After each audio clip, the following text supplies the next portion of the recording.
Hey plant lovers, welcome back to the channel. If you've ever walked into a grocery store and paid $5 for a tiny handful of basil, today's video is going to change your life. Because today I'm going to show you how to grow unlimited basil, literally unlimited, right from your own home. And the best part, it takes only about 3 to 4 weeks to go from seed to harvest. Yes, you heard that right. In less than a month, you could be picking fresh basil leaves straight from your own plants.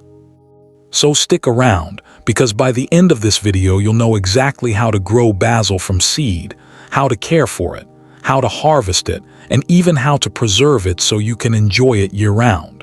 Let's dive in. Before we get our hands dirty, let's talk about why basil is one of the best plants you can possibly grow, especially if you're new to gardening.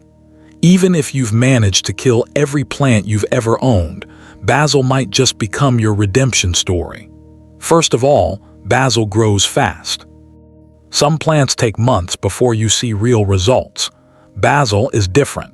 From the moment you plant the seed, it usually takes just 3 to 4 weeks before you can start harvesting leaves.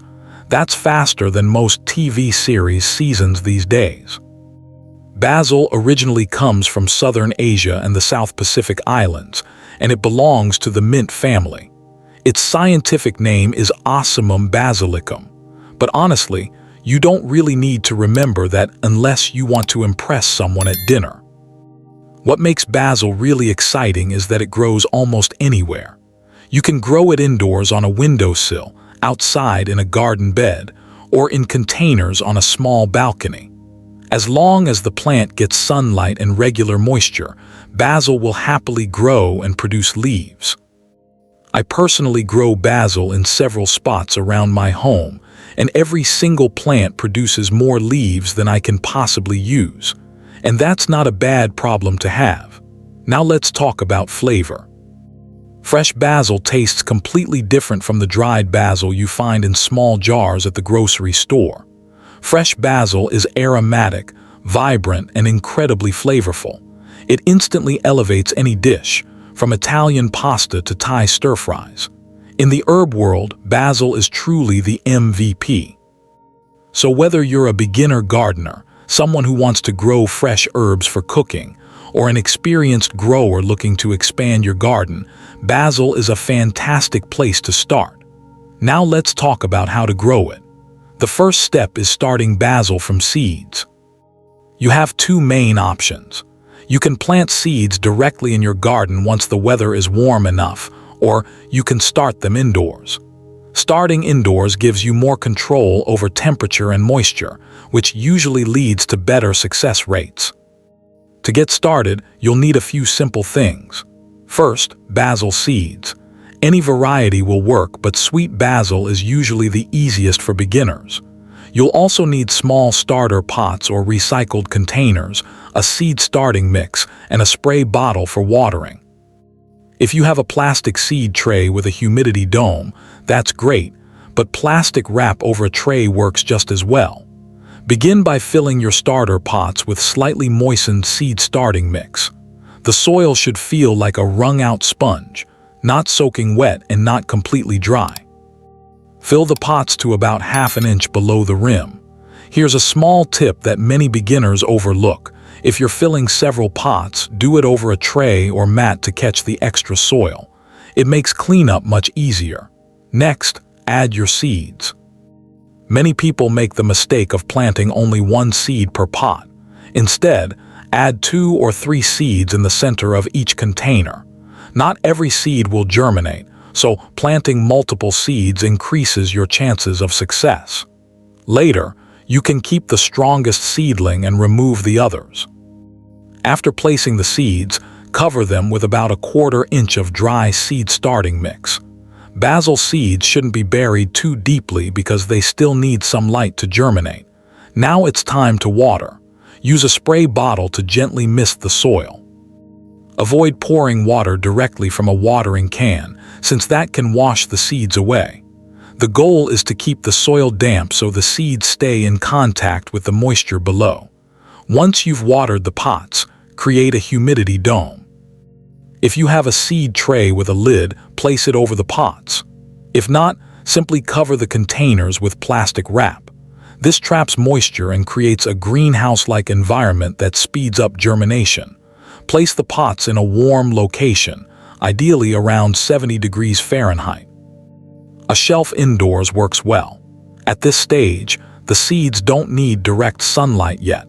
The great thing about using a humidity dome is that you usually don't need to water again until the seeds germinate. The trapped moisture keeps the soil damp. In about 7 to 10 days, you'll start to see tiny green sprouts pushing through the soil. Watching seeds germinate is one of the most satisfying parts of gardening. As soon as the seedlings appear, remove the plastic cover and move the pots to a sunny location. A south-facing window is ideal because basil loves light. Keep the soil consistently moist by lightly misting it. Avoid letting the soil dry out completely, but also make sure it doesn't stay soggy.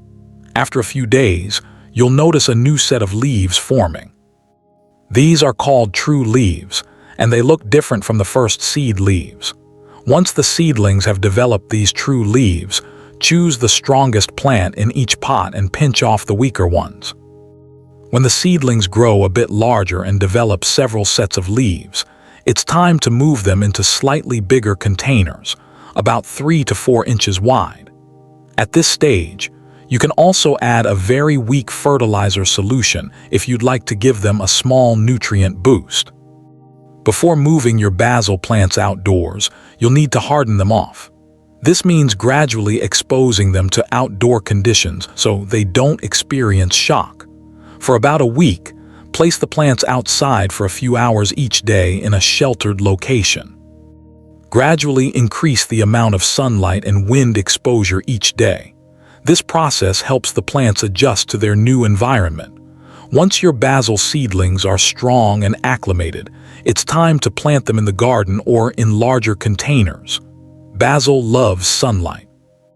Ideally, it should receive 6 to 8 hours of direct sunlight every day. Morning sun is especially beneficial. The soil you plant basil in should be rich and well-draining. Before planting, mix in organic materials like compost, peat moss, or coconut coir. These additions improve soil structure and help retain moisture without making the soil waterlogged. If you're planting in containers, make sure they're at least 8 inches deep. This gives the roots enough space to grow. Space basil plants about 12 to 16 inches apart. Proper spacing allows air circulation, which helps prevent disease and encourages healthier growth. To plant your basil, dig a hole about 6 inches deep. Carefully remove the seedling from its container and place it in the hole so the root ball sits level with the soil surface. Fill in the soil around the plant and gently press it down. After planting, water the basil thoroughly. Then apply a layer of organic mulch around the base of the plant. Mulch helps conserve moisture, regulate soil temperature, and prevent weeds from competing with your basil. Once your basil is established, caring for it is actually very simple. Basil needs about 1 inch of water per week. It's better to water deeply rather than giving the plant small, frequent splashes. Deep watering encourages stronger root systems. The best time to water basil is early in the morning. This allows the leaves to dry during the day and reduces the risk of fungal diseases. Basil also doesn't require much fertilizer. In fact, too much fertilizer can reduce the flavor of the leaves. If your soil is already rich, you may not need to fertilize at all. If you do, apply a light liquid fertilizer only once or twice during the growing season. Another important technique is pinching back the tips of the plant. When basil grows new stems, pinch off the top portion just above a pair of leaves. This encourages the plant to branch out and become bushier, which leads to more leaves and a bigger harvest. Companion planting can also benefit basil. Basil grows particularly well near tomatoes, and many gardeners believe the two plants improve each other's flavor. Other good companions include oregano, lettuce, and peppers. During very hot weather, basil may begin to produce flowers. This process is called bolting. Once basil starts flowering, the leaves can become bitter. To prevent this, simply pinch off any flower buds as soon as they appear. Finally, let's talk about harvesting. You don't need to wait for a specific moment to start harvesting basil. As soon as the plant has several healthy leaves, you can begin picking them. In fact, harvesting actually helps the plant grow. The more you harvest, the bushier the plant becomes. When harvesting, cut the stem just above a point where two leaves meet. This encourages the plant to grow two new stems from that spot. Soon you'll probably find yourself with more basil than you can use fresh. Luckily, basil is easy to preserve. One method is air drying. Simply bundle several stems together and hang them upside down in a cool, dry place. However, dried basil tends to lose some of its color and flavor. A better method is freezing basil in olive oil. Chop the leaves, place them in ice cube trays and pour olive oil over them. Freeze the trays, then store the cubes in an airtight container. Whenever you need basil for cooking, simply drop a cube into your dish. And just like that, you've gone from a tiny seed to a continuous supply of fresh basil right at home. Gardening doesn't get much more satisfying than that.